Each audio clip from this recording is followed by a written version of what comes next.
Welcome to this audio spells production of Journeys of the Astropaths, Michael. I am Robin, and we are ecstatic to bring you this show. So please help us grow by subscribing, 5-star reviews, liking, sharing, and commenting on any of our podcast platforms. For more information and our full credits, please visit www.astropathsaudio.com or search Journeys of the Astropaths on Facebook. And now, let us cast you a spell.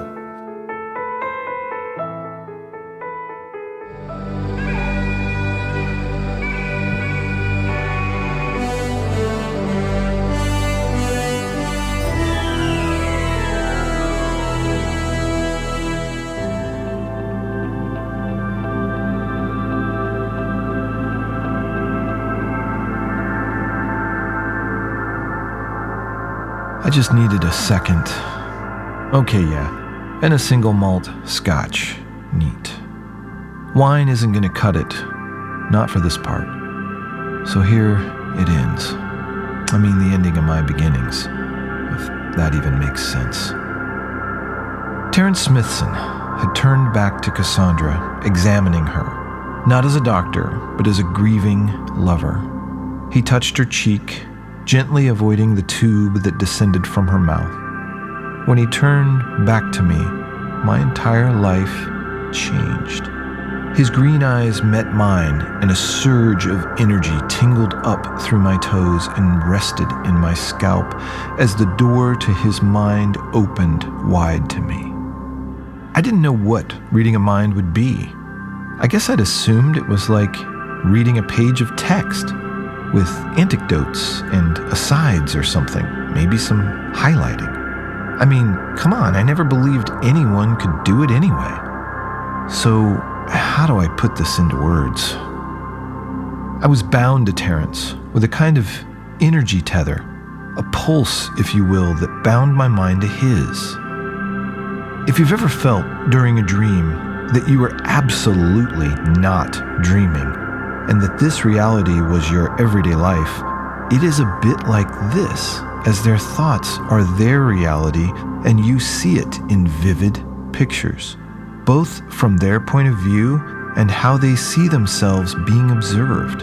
And there is sound, no text by the way, but their internal monologue is present and in the moment, and behind that there are memories that cycle through like a film out of sequence, but supporting the reaction to the moment, to that internal monologue of the now. I felt this agony over losing Casandra.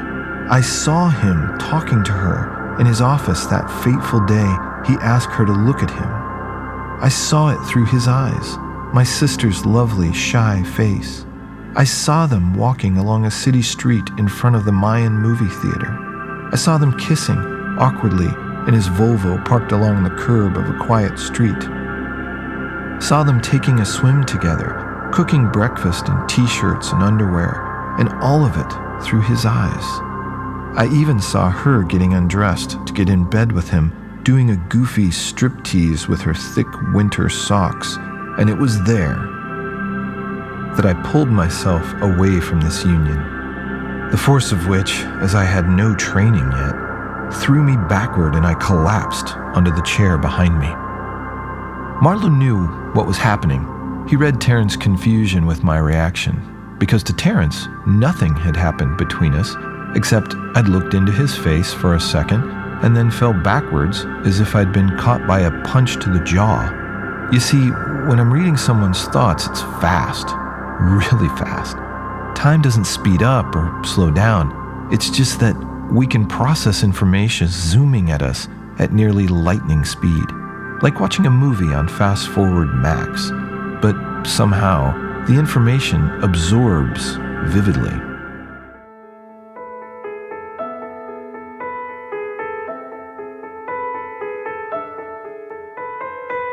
"I've got him," Marlow stated, grabbing my arm.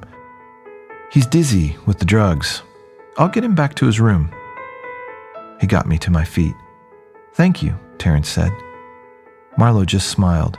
Knowing Terrence was expecting a name or explanation as to who he was, But Marlow avoided that. He simply said, "No problem." We walked back to my room. "You read him," he said, helping me back onto the bed. "You read his thoughts." "Yeah. And that's what it's all about? Reading someone? I mean, that's what we can do?" Marlow looked at me closely. "I'm not sure what you were able to discern. I'm certain of this: I can help you, teach you in the way you read minds. You can become very clear, direct, and focused on reading thoughts. When you first start, a lot of what happens is just a glut of information, randomness of those messy human brains. What you must do is focus your probe to sort of direct their thoughts. Otherwise, you'll get hit with so much, it can just be garble." "Maybe I already kind of know how to do that," I mumbled, still using my mouth to communicate with him. I continued speaking more clearly. "I saw what I needed to see about Casandra, about my sister. I saw them together, heard them giggle, saw the day he asked her out, smiles, sighs, and I saw them kiss. Christ, I nearly watched them make love, and that was when I broke off the connection. No brother should have to see that. But I saw enough to know. The thing, and this is the worst of it, he knows she isn't going to make it." Marlow waited. He wasn't sure if I was done, and he wasn't sure what to do for me. My emotions were just too high, and emotions were something, perhaps after decades of reading human minds, filled with their drama, horrors, passions, and obsessions, he'd become jaded to. He was ever the college professor, reasoning and pontificating through thoughts, but remaining above them on a personal level. When I said nothing, he finally spoke. "Michael, your sister is not going to live through this. I hope I didn't give you false hope about that. I read the thoughts of the doctors and nurses that have been in her room, and the one thing they all know is that if the light support is turned off, she will die. This isn't a rescue mission that I'm asking you to go on. It's a mission of mercy. Mercy for her, and later, perhaps mercy for yourself, that with this end, it ended right." I was listening to Marlow, but also reliving Terrence's memories, reliving Cassandra's smile. It was the sun in which Terrence's every look or word orbited. God, he loved her. I finally said out loud. Man, did she love him. They may have only had a short time together, but this was not an affair or a fling or fast date. This was love, happiness. So that was the meaning of his thoughts. I stood up. "I need to go to her." "Actually," he said, "once you've had the connection with her, you're close enough right here. Why don't you lay down and reach out to her?"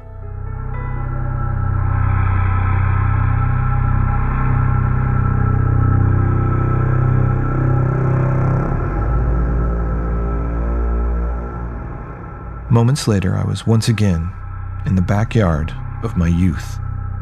Casandra was standing at the back door of the house, staring at it in an attempt to find a door handle, which wasn't there.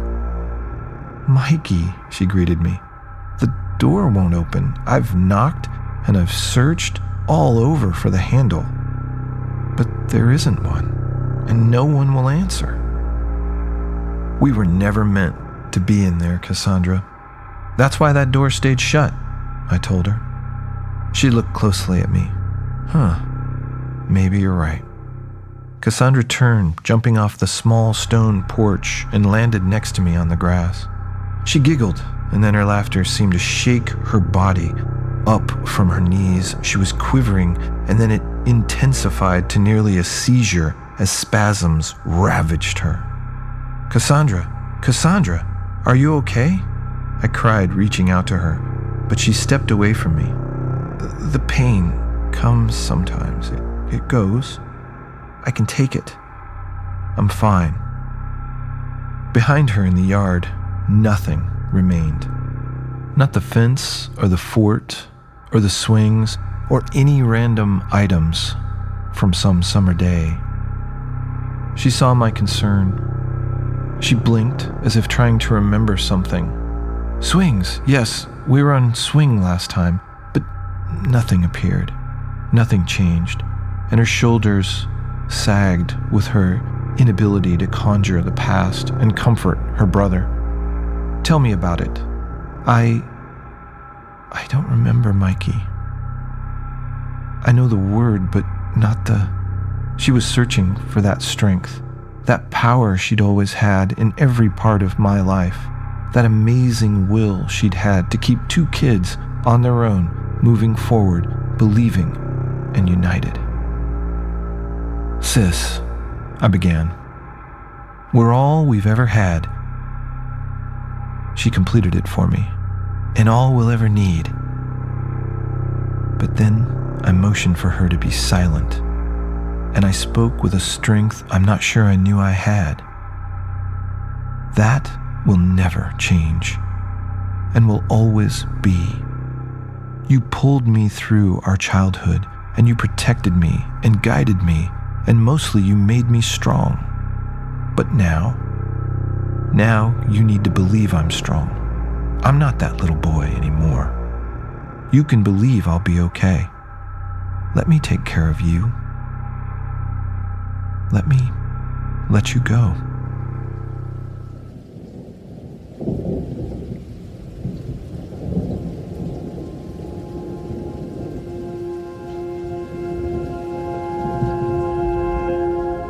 Casandra had within her a rarely seen temper, a kind of teeth-grinding, smoldering rage that I only saw firsthand twice. Once when my father, out of his mind drunk and high, slapped my mother when she accused him of sleeping with someone else. They didn't see us enter the kitchen and sadly played out this drama in front of us. Casandra was only 10 or 11, but she screamed so loud at him to stop that he began to cry with shame and stormed from the room, avoiding her scorn. The second time was far worse. On my high school graduation weekend, I was hanging out with some friends. We went up to Boulder to CU to attend a party. The saying at CU is we've got the best snow for skiing and the best powder for blowing. I'd never tried cocaine, but this party had lines being drawn everywhere, and well, I had always wondered what drew my parents to their untimely demise. Looking into the flame, I guess. My sister was going to surprise me with my graduation gift, 2 tickets for she and I to go to San Francisco, ride trolleys, and eat lobster tails. She knew the group of friends I was with and entered the house to excited hails from everyone.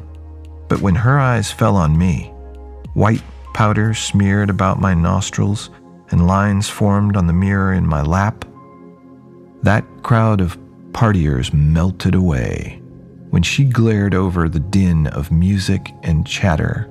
Mikey, get your ass up and let's go. In the movies, somehow the music always stops. It didn't. But everyone heard, and the chatter fell silent. I was flying high. But when you let down Casandra, like father, like son, I guess, the euphoria faded instantly. During our drive home, she hit me with worse. Silence. And I never once tried drugs again. So Casandra heard my plea for her to let go, and I could sense her gathering that mighty temper to object.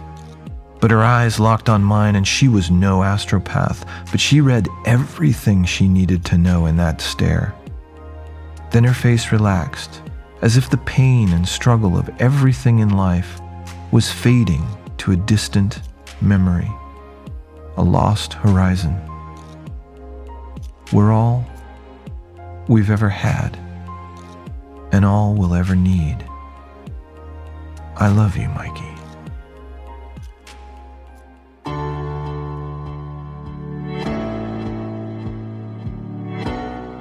When I opened my eyes, Marlow was sitting in the chair by my bed. I don't know if you're an astropath or an angel, but thanks, I told him.